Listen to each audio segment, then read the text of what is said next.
Alô pessoal, estamos aqui para mais uma dica para a tua aprovação no exame de ordem. O Gran Curso está trabalhando com afinco nisso, objetivando a tua aprovação, né, no exame de ordem. Eu faço parte do grupo de professores aqui do seleto time aí de processo penal e eu te indico, né, procure as nossas aulas, entre em contato com o Gran Curso para tentar algum desconto, enfim, entre em contato aí, procure estudar pelas nossas aulas, porque a gente está trabalhando com doutrina, jurisprudência do STJ, Supremo, muito bem atualizado. Tá? Estou vendendo o meu peixe, o peixe do Gran Curso, porque é um bom material, ok? Mas vamos lá, hoje a nossa dica é ação penal privada. Ação penal privada. E começamos assim, de quem é a titularidade dos crimes de ação penal privada? Quem é o titular da ação? Depende da pergunta, ok? Se te perguntar assim, quem é o titular do direito de punir, do ius puniendi, sempre o titular do direito de punir é o Estado, porque eu não posso fazer justiça com as minhas próprias mãos. Cuidado! Artigo 345 do Código Penal, que é o crime de exercício arbitrário das próprias razões, ok? Então a titularidade do direito de punir ius puniendi é sempre do Estado. Pegadinha. Agora se eu te perguntar, quem é o titular de poder buscar a responsabilização criminal do agressor em juízo? De poder buscar a responsabilização criminal de quem feriu ou infringiu a norma. Aqui sim, a titularidade é do ofendido, que nós chamamos de querelante. Por que querelante? Porque ele vai oferecer uma peça, né, um instrumento, uma peça chamada queixa-crime em face do sujeito ativo, do agressor, do querelado. A gente fala a titularidade do ius persequente in iudicio. Então, direito de perseguir em juízo. O direito de perseguir em juízo, diz o artigo 100 do CP, pertence, em regra, ação penal pública ou MP, mas excepcionalmente pode pertencer ao próprio ofendido, ao querelante, né? Se eu estiver falando de ação penal privada, então, querelante.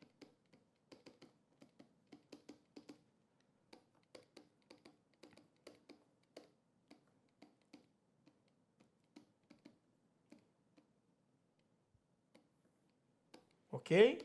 Pertence ao querelante nos crimes de ação penal privada, artigo 100 do CP. Vem para mim. Quais são as espécies de ação penal privada? Quais são as espécies de ação penal privada? Eu vou apagar aqui.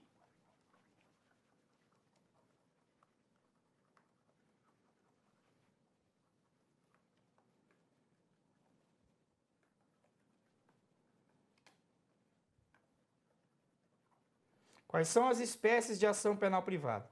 A ação penal privada, ação penal privada, titularidade do ius persequendi iudicio do ofendido, do querelante. Ela se subdivide em ação penal privada exclusivamente privada,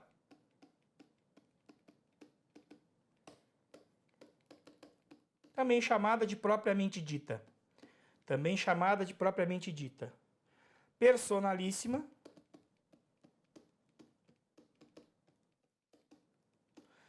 intuito persone,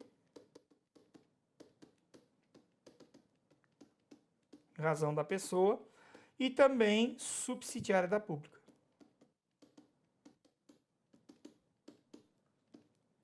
Essa pergunta eu faço em sala de aula e quase nunca os meus alunos sabem responder completamente.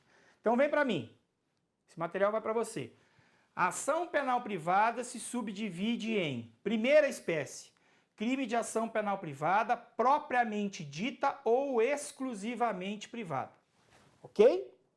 Bom, vamos diferenciar depois que eu falar da segunda. Segunda espécie de ação penal privada. Ação penal privada personalíssima, intuito persone, em razão da pessoa. O que significa ação penal privada personalíssima? Só quem pode oferecer a queixa-crime pode ser o ofendido, o querelante ou o seu representante legal. Então, e também os sucessores. Então, quem é que pode oferecer tão somente o próprio ofendido, o querelante, se ele for menor, representante legal, se ele for incapaz, representante legal. Se ele morrer ou for declarada ausência, for declarada por sentença judicial ausência civil, os sucessores, dá uma olhadinha no artigo 31 do CPP. Quem são os sucessores? Ascendente, descendente, cônjuge primeiro, vamos seguir a ordem. Cônjuge, ascendente, descendente, irmão. Eu falo nas minhas aulas, volta aí no slide, eu falo nas minhas aulas que os sucessores são o SECAD, para você gravar.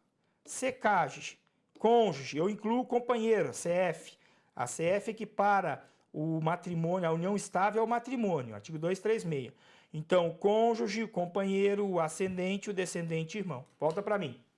Então, só quem pode ajuizar, quem pode promover a queixa-crime, dar aso à ação penal, é o próprio ofendido, é personalíssima, não pode passar dele. Professor, me dá um exemplo de crime que seja de ação penal privada personalíssima, intuito personae. Só tem um remanescente, que é o crime previsto no artigo 236. 236, grave aí, grave nos teus estudos. Um crime de induzimento a erro essencial ou ocultação de impedimento nos crimes contra o matrimônio.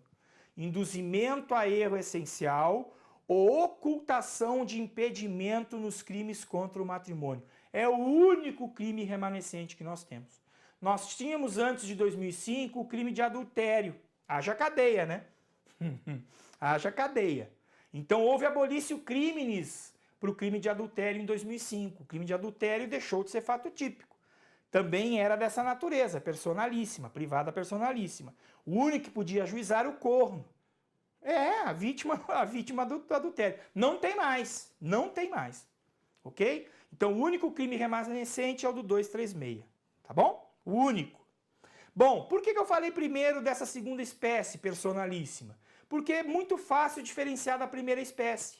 A primeira espécie de ação, de crimes de ação penal privada, é ação penal privada exclusivamente privada ou propriamente dita. O que nós temos aí? A principal ação penal privada, a mais corriqueira nos crimes do Código Penal. Por exemplo, calúnia, injúria e difamação. São crimes de ação penal, crimes contra a honra. São crimes de ação penal privada, titularidade do ofendido. Ou de seu representante legal, porque não é personalismo, está aqui a diferença.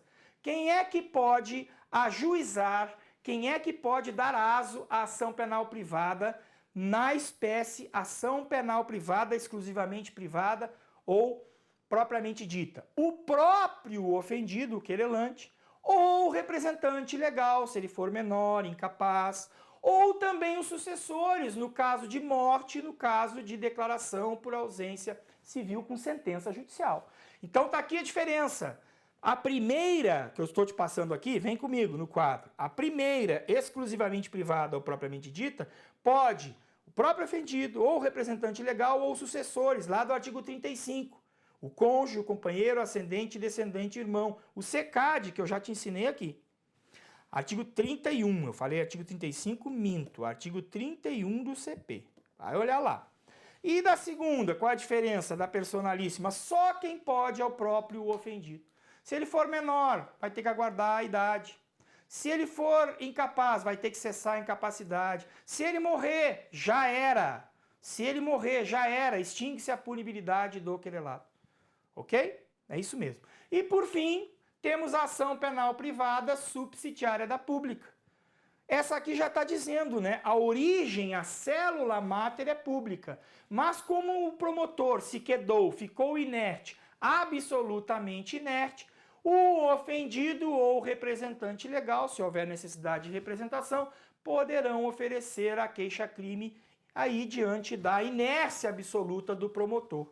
Imagina um crime de furto, um crime de roubo que o promotor nada fez. Então, só cabe ação penal privada subsidiária da pública na inércia total do promotor. Toma cuidado com isso, total. Ou seja, não ofereceu a denúncia no prazo legal, lá de 15 dias para solto e 5 dias para preso do artigo 46. Não requereu novas diligências, porque se ele requereu novas diligências ao delegado, ele está agindo. E, por fim, não requereu arquivamento, porque se o promotor, isso é pega de prova de OAB, se o promotor requerer o arquivamento, não cabe ação penal privada subsidiária da pública. O promotor agiu. É diante da inércia absoluta. Eu, na prática, nunca vi nenhuma. Como advogado, nunca vi. Agora, concurso público adora ver e agora adora te cobrar. Ok? Então fica a dica. Espécies de ação penal privada. Tá aí o prazo para queixa-crime é o prazo de 6 meses a contar do conhecimento da autoria. Né? Ok? O prazo para o caso lá de ação penal privada subsidiária da pública, dá uma olhada no artigo 29 do CPP, a previsão legal da ação penal privada subsidiária da pública infraconstitucional está ali. Na Constituição também tem, dá uma olhada no artigo 5º, mas no 29 do CPP está expresso ali a ação penal privada subsidiária da pública. Inclusive lá só fala quando o promotor não oferecer denúncia. Está incompleta, não oferecer denúncia e não fizer mais nada. Absolutamente inerte. Ok? Então, presta atenção, o prazo de 6 meses, para ação penal privada, subsidiária da pública, começa a contar da inércia do MP, lá daquele prazo lá do não oferecimento da denúncia do artigo 46, 5 dias se preso, 15 dias se solto, que é o prazo que o promotor tem para oferecer denúncia.